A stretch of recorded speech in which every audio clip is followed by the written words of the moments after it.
Merci de votre fidélité. Soyez les bienvenus dans ce bulletin d'information sur la RTC que nous démarrons à Mbour. Inquiétude grandissante chez les agriculteurs du département de Mbour en pleine période de battage de l'arachide. Les pluies tombées ces derniers jours et un ciel toujours menaçant font craindre le pire. Les paysans redoutent que leurs récoltes soient gravement affectées par ces intempéries. Leur angoisse, ils l'expriment dans ce micro-trottoir réalisé par Pape Kairé.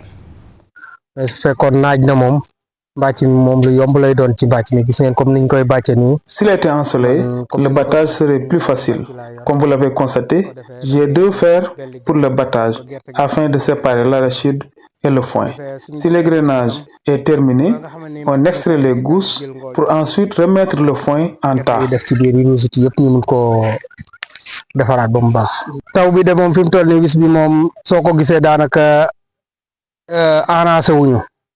La pluie ne nous arrange pas, mais on accepte la volonté divine.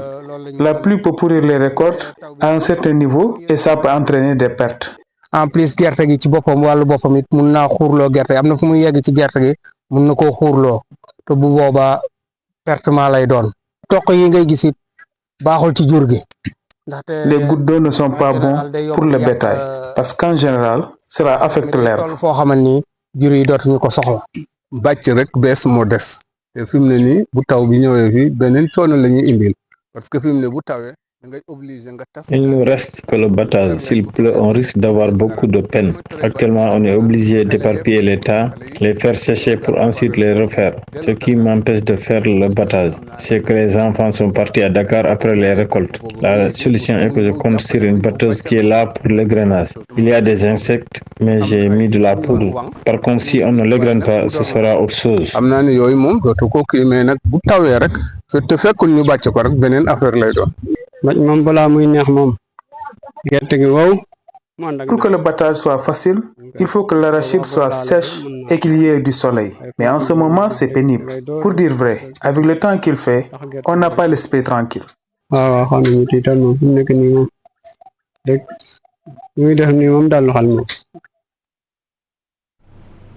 Et dans le Ndoukoumane, la saison de pluie touche à sa fin et les campagnes d'arachide reprennent vie. Hommes et femmes s'affairent à la récolte après plusieurs mois d'efforts.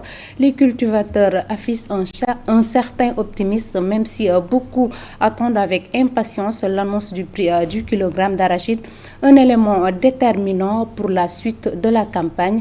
Reportage Fatou Sall. L'hivernage tire à sa fin et dans le Ndoukoumane, hommes comme femmes s'activent dans la récolte de l'arachide. Les cultivateurs se disent optimistes quant au rendement de cette année. Nous rendons grâce à Dieu pour les bonnes récoltes de cette année, surtout l'arachide. L'hivernage est très bon, meilleur que l'année dernière. Les gousses sont bien remplies. Cependant, certains acteurs redoutent que les prix de cession soient fixés en deçà de leurs attentes. Il y avait les exportateurs qui disaient que si le prix est très élevé, peut-être il ne faut pas acheter parce que les cours mondiaux ne le permettent pas. Mais aussi il y a les huiliers qui disent que si l'État ne met pas la main dans la poche, peut-être aussi il ne faut pas acheter. Donc en tout et pour tout, c'est le paysan qui risque d'avoir un prix qui va être un prix non espéré et je pense que ceci n'est pas acceptable. Et malgré ces craintes, l'espoir reste permis pour une bonne campagne de commercialisation à la hauteur du travail fourni par les paysans. Nous espérons de bons prix, entre 700 et 1000 francs le kilogramme. Nous demandons aussi à l'État de ne pas nous laisser seuls face aux opérateurs. Sinon, nous ne pouvons pas s'en sortir. Il faut que les autorités nous aident à retrouver des acheteurs si l'État ne peut pas acheter lui-même. Un espoir nourri par le contexte actuel de souveraineté alimentaire et de lutte contre l'insécurité alimentaire. Les acteurs du monde rural espèrent que les prix fixés viendront récompenser équitablement leurs efforts. Fatou Sall, pendant ce temps, vive grogne, c'est les travailleurs de la Grande Muraille Verte à Kaolack. Ils dénoncent 9 mois d'arriérés de salaire, une situation devenue intenable pour ces pères et mères de famille plongés dans la précarité. Et face à la presse, ils ont lancé un appel au président de la République, Bassirou Diomaye Faye, affirmant que trop c'est trop, Ousmane Dem. Sentant l'étau se resserrer autour d'eux, ces agents de la Grande Muraille Verte ont tiré la sonnette d'alarme. À ce jour, plusieurs salaires ne sont pas payés. Depuis février jusqu'à nos jours, aujourd'hui, les uns pour d'un problème d'identification non réglé ou non rédigé. Pendant 3 mois, d'autres ont été omis. Ces mois derniers par un simple motif dont nous ne sommes pas responsables. Selon ses pères et mères de famille, cette situation relève d'une grande négligence. Ces agents avaient reçu 2 mois de salaire par heure. Depuis lors, ça leur porte mal. Ce manquement a une violation manifeste de notre obligation légale de paiement de salaire dans les délais. Nous précisons qu'au cours de ces incidents de paiement, nous remarquons une négligence au niveau de la direction des ressources humaines d'ERA. Fort de ce constat, ils ont interpellé le président de la République, Bassirou Diomaye Faye. Nous lançons un appel à son Excellence, Monsieur le Président de la République, M. Bassirou Diomaye Faye, et son Premier ministre, M. Ousmane Sonko. De bien veiller à notre situation, car parmi nous, il y a des soutiens de famille, des chefs de famille, des mères de famille. Tout comme à Kaolack, tous les autres travailleurs de la Grande Muraille Verte des autres régions traversent la même situation. Éducation à présent, les enseignants du lycée Sidina Limamou Laye, du lycée Mam Abdou Aziz Dabar et d'autres établissements de la circonscription dénoncent les décisions unilatérales de l'inspecteur d'académie de Pikine Guédiawaye. Ils pointent l'augmentation de leur charge horaire, le manque d'enseignement et des affectations abusives. Ils menacent de lancer une pétition pour demander son départ s'il ne change pas de position. Écoutons à ce sujet Astoubé, professeur de philosophie au lycée Limamou Laye de Guédiawaye, au micro de Mamadou Nying. Ici à Limamou Laye, nous sommes déjà dans une situation de reconstruction, ce qui fait que nous avons un déficit de salles physiques, mais aussi nous avons opéré une réduction horaire pour que les cours puissent se dérouler normalement.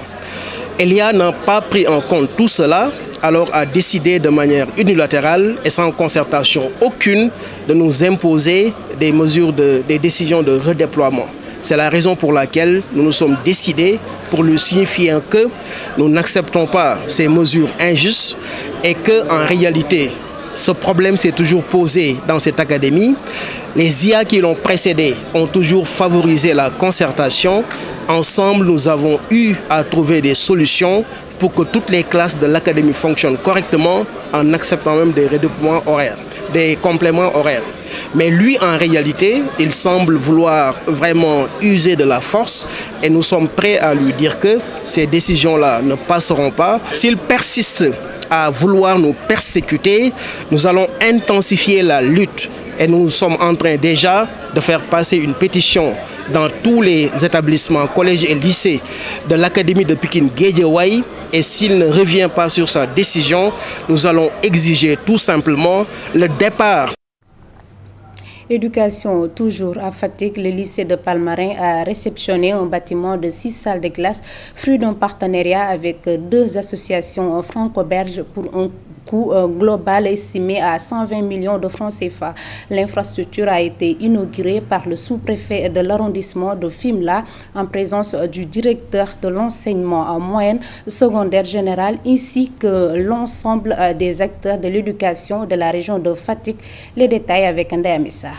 Le partenaire français ADES a rétabli 6 salles de classe, construit des toilettes pour les élèves et les professeurs, ainsi qu'une salle des professeurs. Le partenaire belge Benina a de son côté offert 6 salles de classe. Selon le surveillant du lycée, ces réalisations vont améliorer la qualité de l'enseignement et de l'apprentissage. Nous sommes l'un des rares établissements aujourd'hui dans le Sénégal à disposer d'une classe pédagogique, une salle de classe. Et cela est un entrant de qualité. Nous avons suffisamment de salles de classe pour le fonctionnement de nos apprentissages parce que l'école, c'est d'abord les classes, on en a, c'est les élèves, c'est les enseignants. Toutes les classes construites ont été dotées de tables bancs. Le principal, quant à lui, a demandé aux autorités l'affectation d'un professeur d'allemand, une doléance à laquelle le secrétaire général de l'inspection d'académie de Fatick a promis de donner une suite favorable. L'inspecteur d'académie, dans ses stratégies de planification, planification, programmation,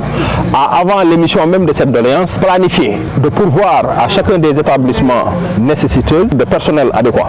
Donc dans nos tablettes, c'est sûr et certain, nous avons déjà planifié l'affectation d'un professeur d'allemand parce qu'en vérité, il ne sert à rien d'ouvrir des séries si nous n'avons pas de professeurs. Les élèves ont été exhortés à bien entretenir ces nouvelles infrastructures. En vérité, le bâtiment là, si flambant neuf qu'il est, si joli qu'il est, si majestueux qu'il est, a besoin d'être entretenu. Ça, c'est un autre défi. Il appartiendra au proviseur, à la communauté éducative de manière générale, aux élèves d'en faire un bon usage, de préserver ce bâtiment. L'entretien surtout, j'insiste sur ce plan, parce que ces salles de classe ne sont pas de simples murs, mais des sanctuaires du savoir. Le lycée bénéficiera aussi d'un projet dénommé le lycée de Palmarin Vision 2030, qui prévoit un financement annuel de 65 millions de francs CFA par les partenaires pour rénover et construire d'autres bâtiments scolaires. Et nous terminons ce bulletin d'information à Sédhiou où les organisations de jeunes ont tenu la première convention régionale de la jeunesse. Cette rencontre vise à offrir aux jeunes un espace de dialogue et de co-construction autour des enjeux liés à l'emploi, la formation et la gouvernance locale en prélude à la convention nationale de la jeunesse prévue en décembre prochain à Dakar. Oumar Sissé, compte rendu. Portée par une centaine d'organisations de jeunes à l'échelle nationale, cette initiative vise à créer des espaces de co-construction dans toutes les régions du Sénégal, en prélude à la grande convention nationale de la jeunesse prévue en décembre prochain à Dakar. Les jeunes manquent criarement de cadres d'expression et de propositions par rapport aux différentes politiques publiques, mais aussi qu'on constate une fracture ou bien des fractures territoriales et intergénérationnelles. En ce sens, des débats citoyens dénommés des Waxtaan Ndaw ñi ont été organisés. Ces débats citoyens ont permis à ces jeunes de proposer des solutions par rapport aux différentes contraintes qu'ils sont confrontés au jour le jour. Toutes les recommandations qui n'ont pas été dites ou bien qui ont été omises, de rappeler ces recommandations afin qu'elles puissent être appliquées. C'était aussi l'occasion de revenir sur l'implication massive des personnes en situation de handicap, mais également des personnes non scolarisées.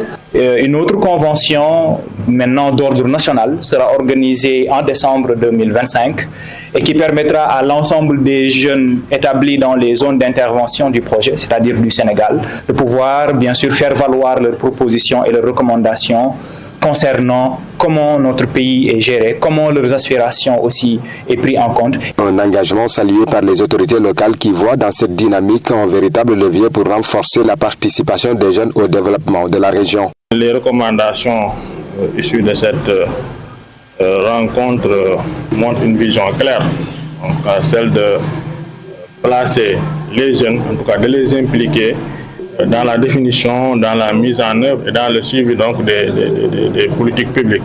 Au-delà d'un simple événement, cette convention marque une étape importante dans la construction d'un nouveau pacte entre la nation et sa jeunesse, un pacte fondé sur la reconnaissance, la responsabilité et la confiance. Merci de votre aimable attention. L'information continue toujours sur uracsenegal.sn.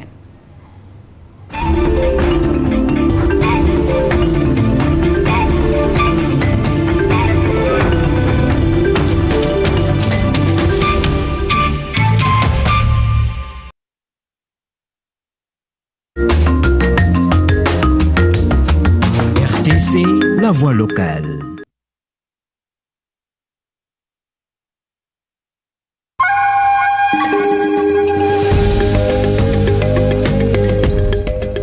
Sénégal toll nañu ci junniy ndaw di yeewu ak benn mbëbët jàng métier am ci xam-xam tabax seen ëllëg Sénégal ak France weesu nañ lëkkaloo waaye ay jaar-jaar la dale ko ci njàng mu kawe mi ba ci tàggatu ci liggéey doore ko ci bët gannaaw Sénégal ba ci Casamance benn mbëbët lañu am toog tàggatu tekkee fii ci Thiès ay daara tàggat lañ fa tabax ngir dem ca daara yu mag yi ci njàppandalu France ñeel wàllu mathématique physique chimie ak science de l'ingénierie ngir waajal leen ñu dugg ci daara yi ëmb ingénierie ci Sénégal ak daara yu France yu mag yi La France est un partenaire privilégié pour nous permettre de raccourcir le délai d'accès à une certaine technologie. Mais nous sommes aussi prêts à offrir une certaine forme de réciprocité pour que la France apprenne à nous connaître mieux de l'intérieur.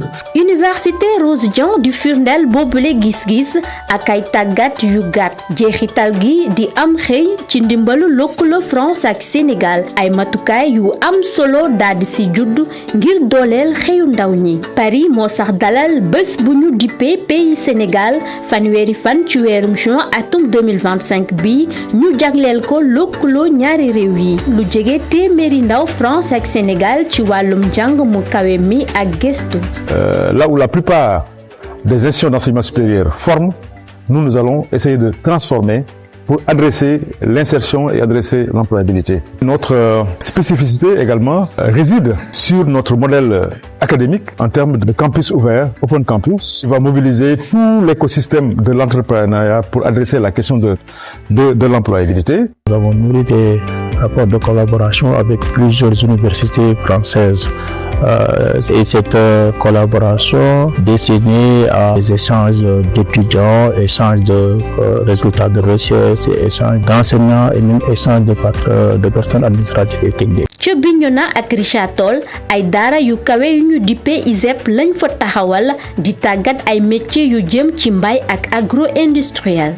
bon am na ñi nga xamante ni moom suñ fi duggee daanaka ñaari at la ñuy def ñu génn ak diplôme après seen certification dañuy am diplôme bu ñuy owee DISEP. am na tamit ñi nga xamante ni dañuy def ay formation yu dem ba ñetti weer récemment sa yàggul bu ñu jógee ci lu ñuy naan benchmarking dañu fi yóbbu woon ba France et on a beaucoup appris mais ñun tamit yóbbaale nañ suñuy xam-xam. ci wetu programme yooyu projet Gindi di lëkkale ISEP ak kër liggéeykaay yu ndaw yu nekk ca gox-goxaat yi ngir tàggat bu wër te jur liggéey. Depuis 2019 ñoo ngi liggéey ak entreprise yi accompagner plus de 200 PME agroalimentaires fii ci Sénégal entreprise bi bu formuler besoin soxla ku nekk qualité soxla ku nekk production wala soxla koo xam ne commercialisation te ISEP yooyu noonu am compétence yooyu ñun dañuy lancer benn appel ak ISEP bi daal di recruter jeune bi nga xam te ne nii moom la ñuy ñëw placer ko ci entreprise bi tey jii ñoo ngi ci étude nature ñu am benn jeune boo xamante ne indi nañ ko fi mu jógee ISEP Richard Toll.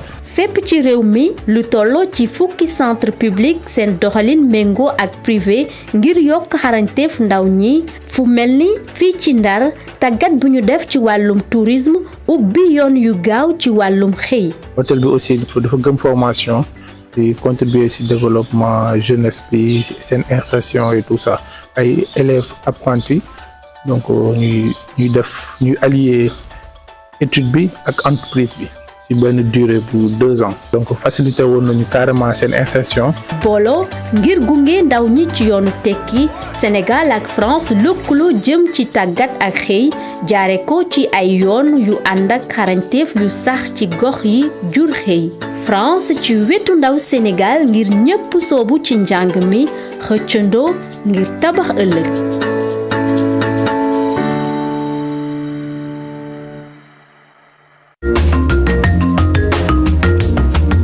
RTC, la voix locale.